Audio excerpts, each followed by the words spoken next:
Chris Godinez, licensed professional counselor, also the host of We Need to Talk on every Sunday at noon, and then I post these videos throughout the week and then post videos up to social media when I think about it. This video is for educational and informational purposes only. The views and opinions stated herein are mine and mine alone. They do not represent the ACA, the APA, or any other therapist for that matter. Boom, shakalaka done. I'd like to thank my sponsor, BetterHelp, BetterHelp, betterhelp.com/Chris Godinez. They're an online therapy company. They're international. They have over 30,000 therapists working for them. I have had great feedback from people using them, so thank you. BetterHelp.com/Chris Godinez. Okay, today's question. Let me get to it. I know that we cannot control how others think and act. So in the spirit of that premise, how can we best inspire empathy in others? Or should we even try? Sliding scale, lead by examples. Okay. Empathy can be taught.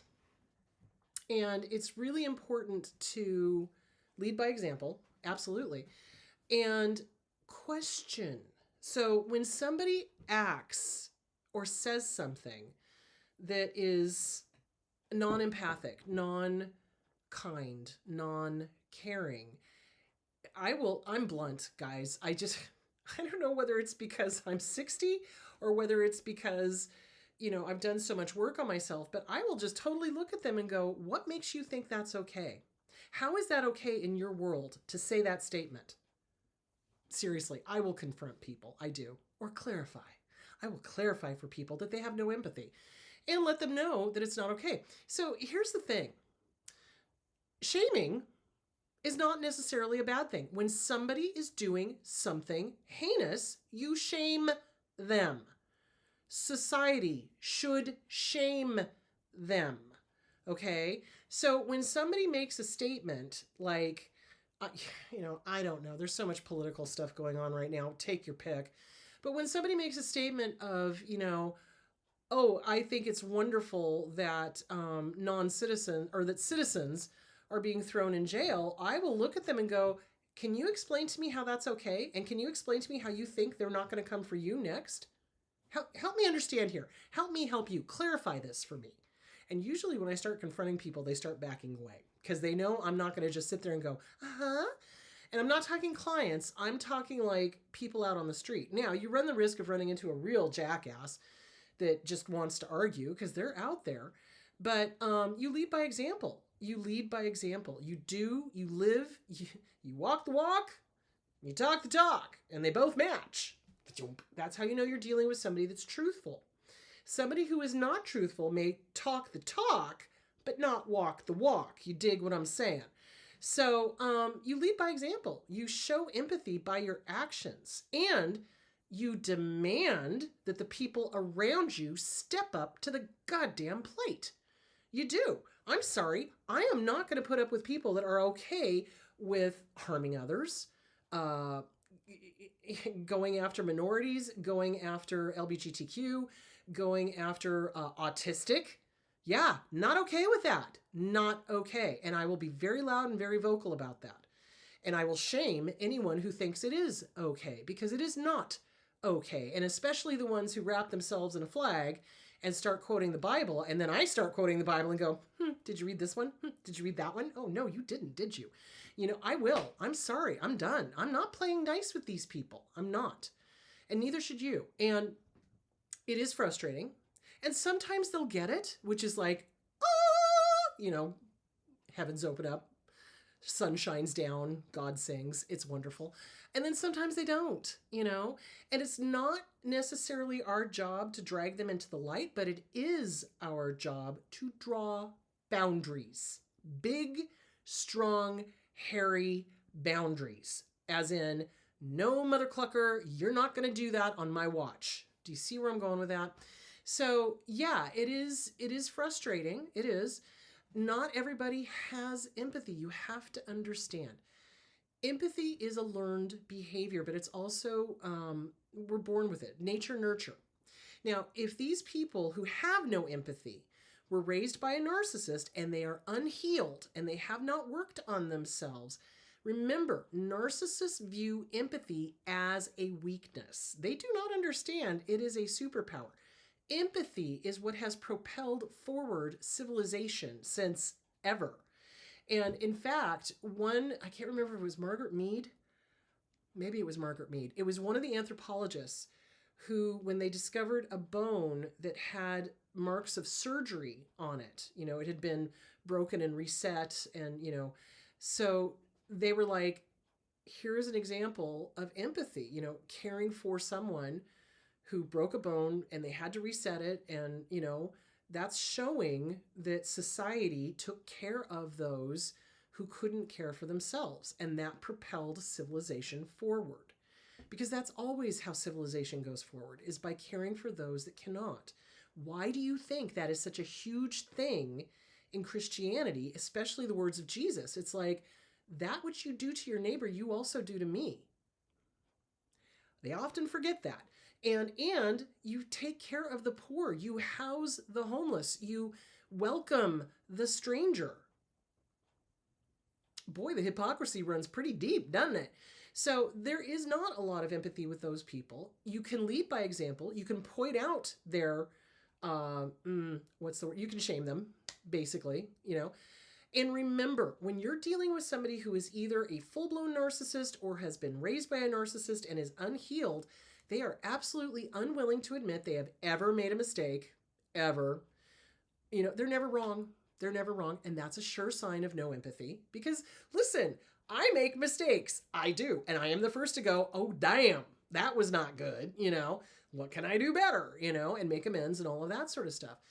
Narcissists, children of narcissists that are unhealed, they do not. They do not admit that they've made a mistake. And when they've been pointed out that they're wrong, they'll double down because they're stupid. Seriously, a healthy, normal person that has two brain cells to rub together, when they've been pointed out that something's wrong, they'll be like, oh, damn, let me fix that. Instead of, I'm going to double down and make sure it's completely broken. So you cannot change people, but you can live your most authentic life. You can shame people that are doing something morally wrong. Absolutely. Especially if they're hurting somebody, and you can let it be known this is not okay on your watch. Absolutely. Will they change? Some of them will. Some of them won't. So it just depends on where they are in their healing journey. If they're not even on the healing path and they're dedicated to being right, and they're dedicated to judging, and they're dedicated to putting somebody else down to make them feel good, no, you can't save them, guys. I wish we could. If we could love everybody into sanity, God, this would be such a great world. It'd be kind of like, you're having a bad day, let me love you into sanity. But that doesn't work. Not with those people. So, because what they view kindness as a weakness. They view empathy as a weakness. And I'm sitting here going, y'all are stupid, because empathy and kindness is what got our society to where it is today, in that prior to current administration, we had veterans taken care of. Now it wasn't perfect, and we had homeless taken care of. It wasn't perfect, but there was a means to help people, and that's all being destroyed. And I don't see how you can call yourself a good Christian and be okay with that. I really don't. And I know this is going to offend some people. And you know what? This is my boundary. I am a mental health therapist, and I am damn proud of what I do. And I make sure that everyone is okay on my watch, whether they are my client or not. It is my job. And when I hear that veterans are being thrown out into the cold and waiting for 6 months to get help or more, and they have cancer, I'm not okay with that. When I hear that homeless shelters are now closing down, I'm not okay with that. When I hear that citizens are being thrown in jail away in a foreign country, I'm not okay with that. And you bet I am calling my senators on a daily damn basis, and I'm shaming them. It's like, how are you allowing this to happen? How is this okay? How does this look like America, really? Because if you read the Founding Fathers, y'all would know none of them would be okay with anything that's happening right now, especially the getting rid of the Bill of Rights, the habeas corpus, any of that stuff.